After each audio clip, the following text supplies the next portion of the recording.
It's been fascinating. You know, when you come from the best university in the world, Grambling State University, and you can land at the best organization in sports, you know, I think it's fitting, especially when you look at the relationship that the Yankees organizations had previously with my university at Grambling State between, you know, Mr. Steinbrenner and also Coach Eddie Robinson. He was close to Eddie, wasn't he? Yeah, absolutely. You know, the Yankees came down and played Grambling in baseball. I want to say 88, 89, and 96. Those were the 3 years. And, you know, me getting an opportunity to be here, you know, that seed was sown way back then. You used the word fascinating. What has been fascinating? Just, you know, when you think about sports in general, you know, I think it's three teams you can't say no to.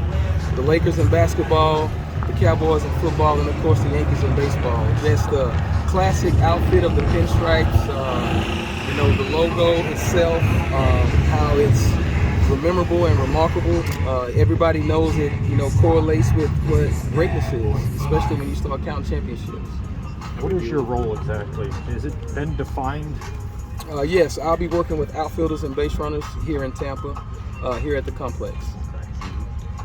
So much of baseball is a mental game now. You seem like you have a very outgoing personality. How much does that help you develop relationships with guys? I think it helps a whole lot, especially when coming from where I come from. Although I was at a HBCU, our team was extremely diverse. And, you know, we did that intentional because the world itself is diverse and we want guys to, you know, be able to be accepted and also accept others just because they're different. Just because they're different doesn't mean, you know, there's nothing negative about it.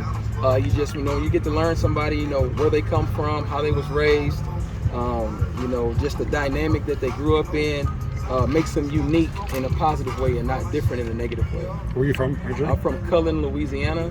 I went to Spring Hill High School. Same hometown as Devin White, linebacker from Tampa Bay. Mm-hmm. So we grew up in the same area, went to the same schools. I'm a lot older than he is, but they went to the same church. What was your connection to the Yankees? Like, who reached out to you, the organization, and asked you if you were interested in coming home? Well, it would be Mario Garza. He actually reached out to me back in February of 2021, and we had a terrible freeze that came through Grambling, and you know, the roads had ice on them, and you know, we missed like 9 days of practice. And our first opening weekend was snowed out. We couldn't get a chance to drive down to New Orleans and play. But I didn't think none of it then because I was focused on, you know, making sure my guys had everything that they need. We had 2 guys who were apartment complexes that didn't have power. So, you know, when he asked me about any ideas of coaching pro ball, it really didn't resonate. And then, you know, we finished the season and, you know, I did my USA baseball thing. I had been working with them over the past 3 years. And, then all of a sudden in May, I'm actually at home, I'm ironing clothes, and the Yankees are playing the Rays here in St. Pete. And I hear the announcer say Mario Garza will be making his debut coaching first base because the Yankees coaching staff out here with COVID. I said, no way, Mario's coaching first base. So I look up and he has the mask on, and you know, they show his title at the bottom of the screen. I actually took a picture of it and sent it to him. And I said, man, you look good in that uniform. And of course, he got back to me a couple of days later, and he was like, man, you'll look good too. And I didn't think nothing. I said, man, he's just joking. And then, of course, he reached out. I go to USA Baseball. Kevin was in Greensboro following one of the affiliates, and he drove over to Cary to meet with me, and we just sat down and we talked. And that conversation was right around the time that the hurricane went up towards the East Coast and Somerset got flooded. I think we lost a lot of things in our film department. We had some guys whose vehicles got totaled, and I don't know if Kevin remembered or not, but while he was leaving, he was on the phone with somebody, and I only heard like his side of the conversation. But you know, they were just talking about how they can help the guys get back on their feet because we had a lot of guys that lost their vehicles. And then he just talked about what the organization was going to do for those kids, and I was like, man, if they're going to do that for their players, then it's kind of an organization that I want to be a part of. It seemed like a family type atmosphere because those are the type of things we've done at Grambling.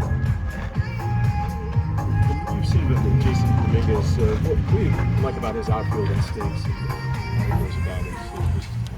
Well, I just got here on Sunday. Yeah, I hadn't seen a whole lot, but just looking at how athletic he is, you know, big, fast, and strong. You know, I'm anxious to help the kid get better, give him all the tools that he needs to stick and stay at the big league, and hoping I can play a small part, man, because he's going to be able to do all the work. I just need to try to help him get him in good position. How good was that Grambling band?